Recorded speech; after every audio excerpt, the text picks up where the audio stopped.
Bonjour à tous, je voudrais à nouveau dans cette vidéo attirer votre attention sur l'importance de la famille, du climat familial, car à partir de compromissions vécues très tôt, très jeunes dans la famille, peuvent se développer ensuite des attraits vers le culte et des phénomènes paranormaux qui vont être amplifiés très rapidement.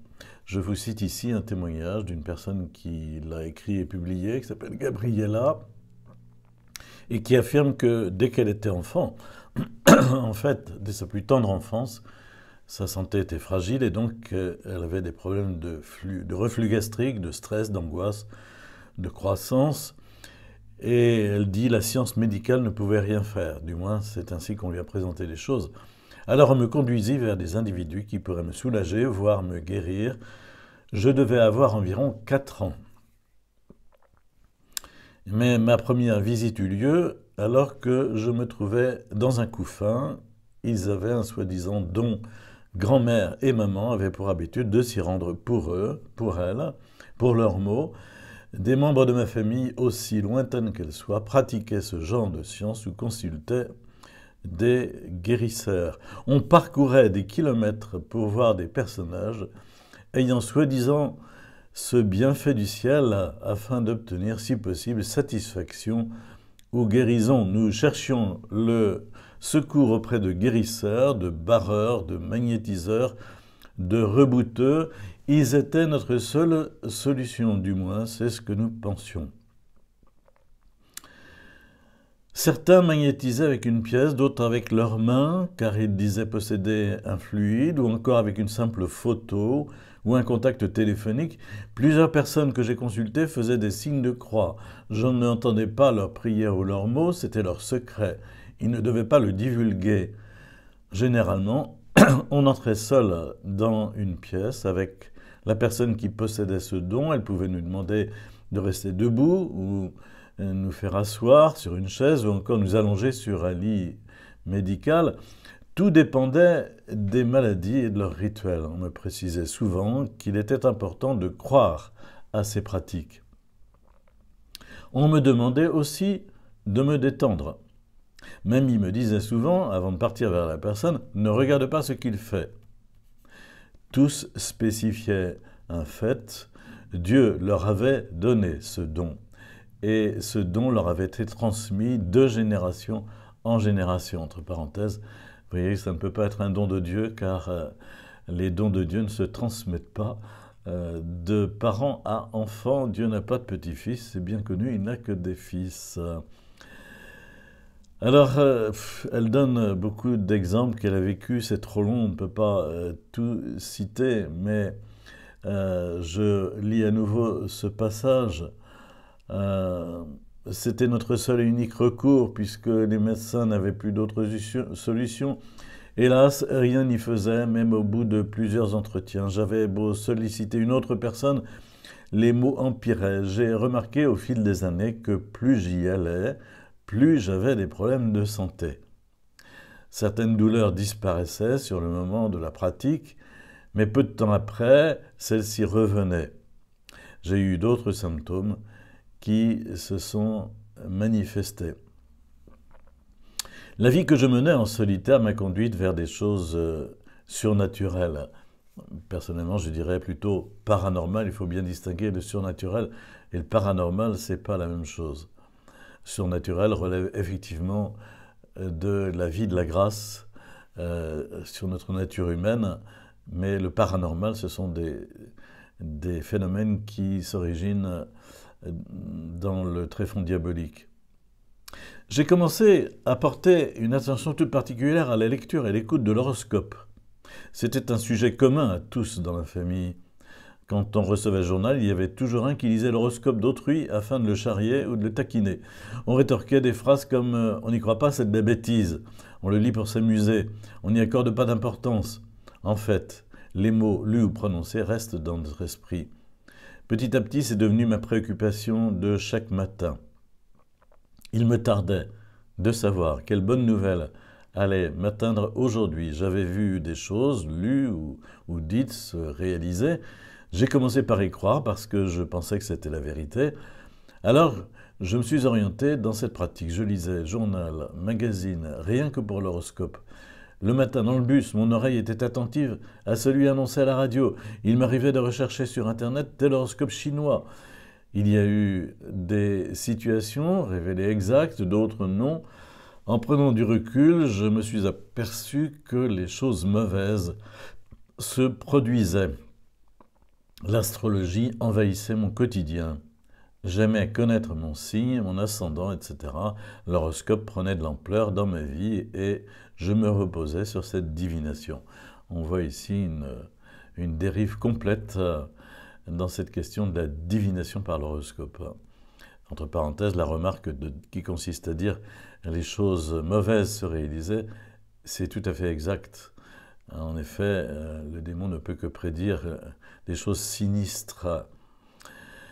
Continuons ce témoignage. Elle a rencontré une personne dans son trajet dans le bus et plus tard, quand cette personne a eu son permis de conduire, il venait nous voir, des amis et moi, après l'école, sur la place du village. Il s'était acheté un objet, un pendule. Le soir, il l'utilisait devant nous dans sa voiture. J'étais fasciné, il me l'a gentiment offert avec la boîte. Je n'ai pas refusé ce cadeau, je devais avoir environ 14 ou 15 ans. Il m'avait montré et expliqué comment l'utiliser sans bouger la main. Je devais laisser l'objet tout diriger. Quelle joie m'avait saisi. C'était une découverte extraordinaire.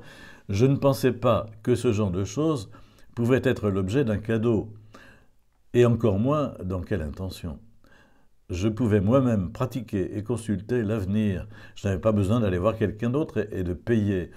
Je l'utilisais dans presque tous les domaines, santé, amour, avenir, études. Je n'en faisais pas un usage pour chercher de l'eau ou du pétrole. Je l'employais en premier pour un usage personnel. Je posais beaucoup de questions afin d'obtenir des réponses sur ce qui allait se passer. Des questions où l'on répond par oui ou par non. Quand le pendule tournait, la réponse était oui. Quand il se balançait, la réponse était non. J'y accordais beaucoup de temps et d'importance. J'ai vu des choses se réaliser, comme des couples se former ou se séparer, des secrets se révéler. Alors, je l'ai vite mis en pratique pour d'autres. Pourquoi ne pas en faire profiter des amis? Je ne l'ai pas employé pour du profit, non. Mais je demandais absolument rien. Je n'ai jamais rien reçu en argent ou en cadeau. Ce phénomène paranormal prenait beaucoup d'ampleur. Cet objet était toujours sur moi ou dans mon sac d'école. Il ne me quittait pas. Fréquemment, j'en avais besoin. Il m'est arrivé aussi d'utiliser à la place du pendule une chaîne avec un pendentif, rond ou carré. Je me souviens que maman le faisait de temps en temps sur moi pour connaître le nombre d'enfants que j'aurais et leur sexe. J'appréciais le contact de la chaîne qui se frottait sur ma main tendue. Elle glissait de bas en haut sur la peau et devait impérativement toucher le corps de la personne pour dévoiler l'avenir. Les personnes utilisant le pendule savent ce que j'entends par là. Maman le faisait pour s'amuser, du moins, c'est ce qu'elle pensait. Elle l'avait appris par d'autres membres de la famille qui l'exerçaient. On avait prédit à maman qu'elle aurait en premier une fille, ensuite un garçon. Je peux vous dire que c'est bien le cas et dans le bon ordre.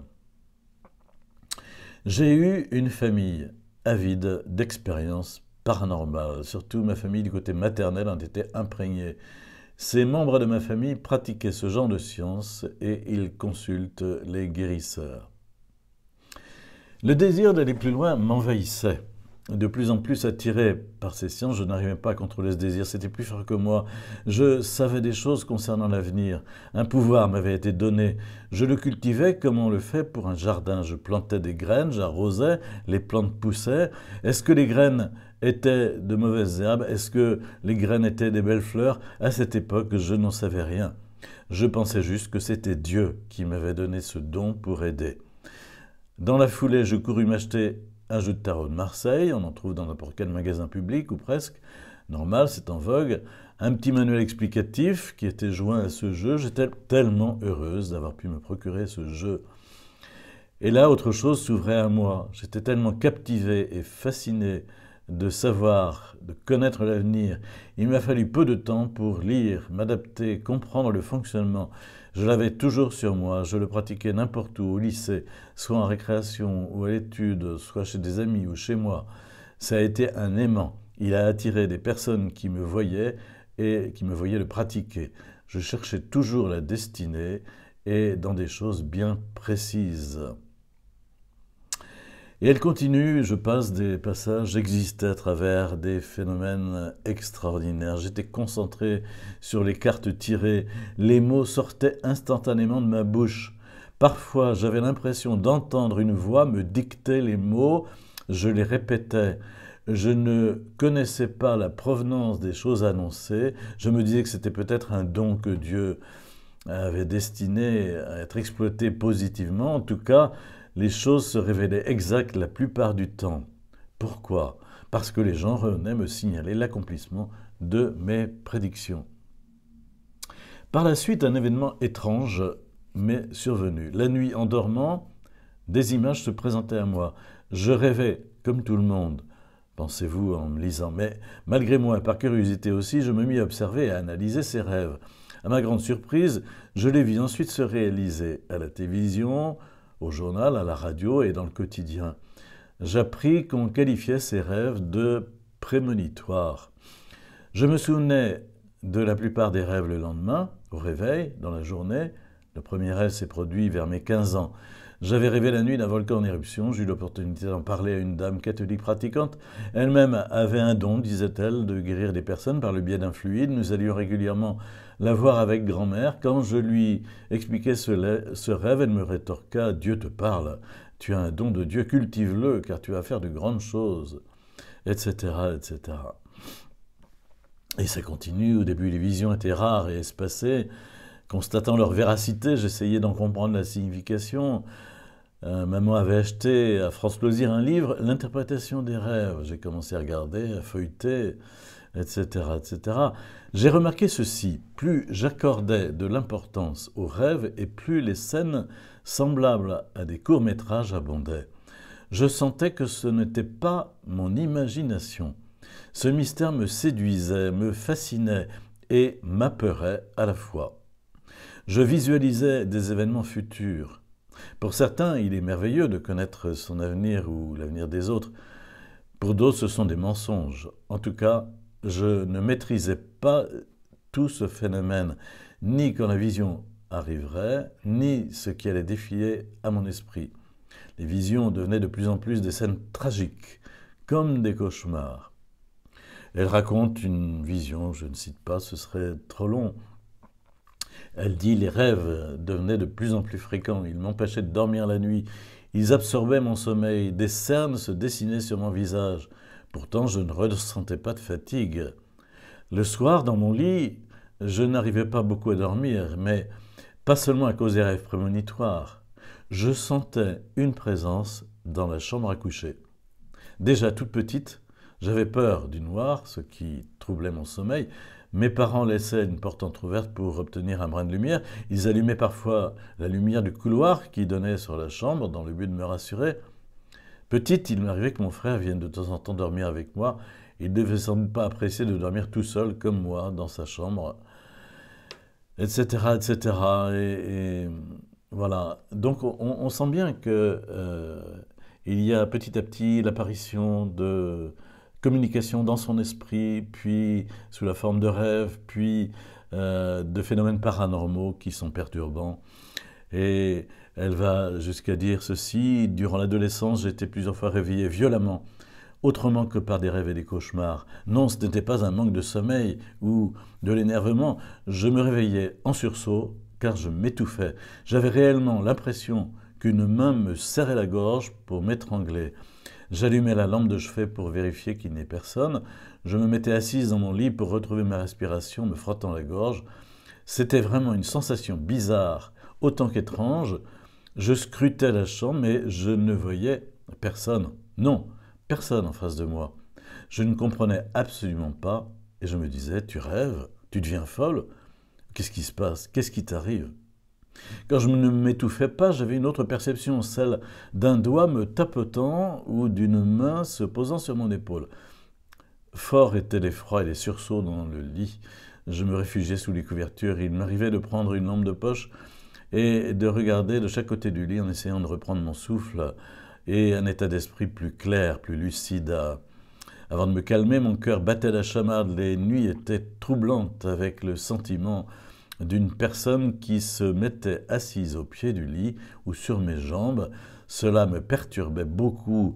Je ne la voyais pas. Il y avait une présence, mais invisible. J'étais saisi de terreur. Je me crispais, mais c'était insensé. Je ne comprenais pas ce qui m'arrivait. Était-ce réel ou irréel? Ma conscience travaillait-elle trop? Mon subconscient l'imaginait-il? Harcelé, épié, voilà comment je me sentais. J'irais même jusqu'à dire ensorcelé, envoûté, prisonnière. Je n'étais plus apte à faire la différence entre l'utopie et le concret. Je m'adonnais tellement aux dons reçus. J'y aspirais et y consacrais la plupart de mon temps.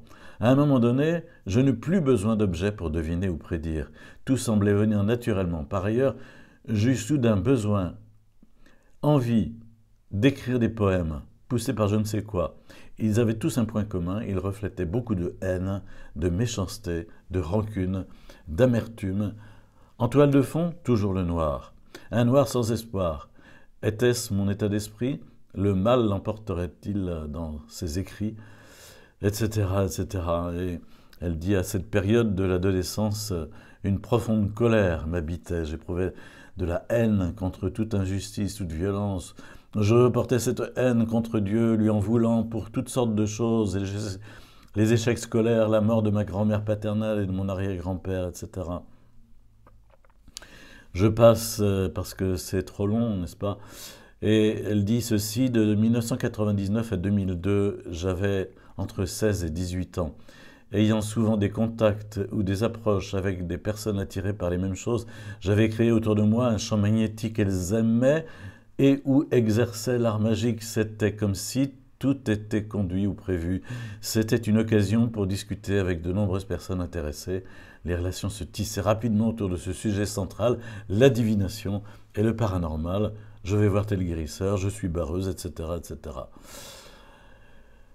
J'avais entendu parler beaucoup de magie, mais je ne m'y étais pas intéressé.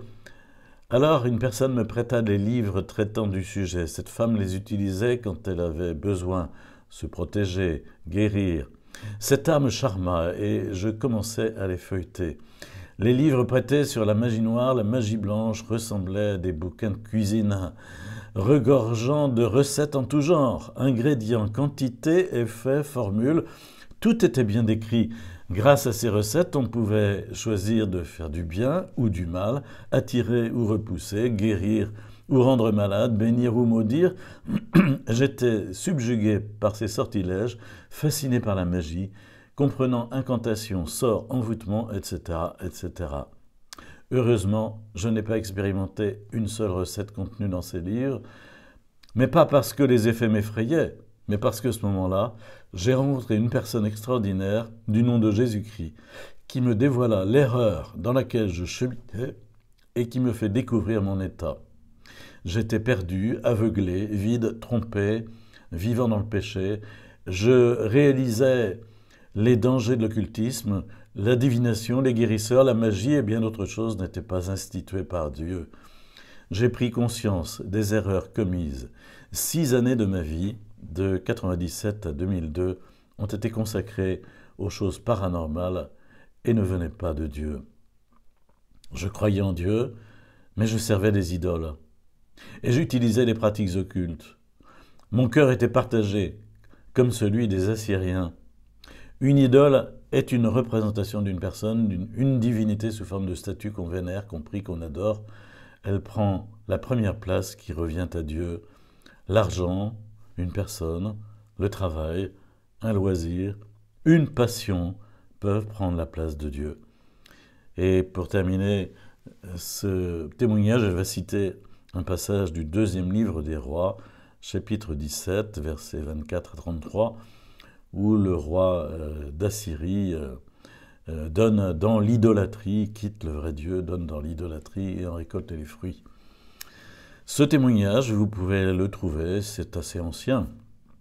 L'auteur s'appelle Gabriela, Le livre s'appelle « De l'obscurité à la lumière ». L'éditeur s'appelle Oasis, édition oasis.com. C'était juste le premier chapitre, mais qui nous permettait de comprendre à quel point le climat familial est déterminant parce qu'il est capable d'être le creuset d'un développement extrêmement rapide, d'un attrait, d'une attraction vers le culte, avec tout ce qui peut en résulter comme phénomènes paranormaux, comme on vient de le voir, qui finissent par pourrir la vie de la personne, et ça très tôt, puisque la personne dont on a entendu le témoignage avait 20 ans lorsque tout cela lui est arrivé. Heureusement, elle a été guérie, elle a été sauvée, elle a été libérée par Jésus, car c'est le seul chemin, au fond, pour sortir de tout cela. Il faut vraiment confesser son péché, accueillir la libération et vivre un chemin de libération, quelquefois même d'exorcisme pour en sortir. Vous trouverez sur le site occultismedanger.fr beaucoup d'autres témoignages, car si je vous ai lu celui-là, c'est parce que je viens de refaire la page témoignages sur le site, il y en a une quarantaine, et j'ai trouvé que celui-ci méritait d'être propagé sous la forme de vidéo, mais il y en a beaucoup d'autres qui sont fort intéressants et qui permettent de comprendre la gravité des phénomènes occultes. À bientôt pour d'autres témoignages, d'autres vidéos.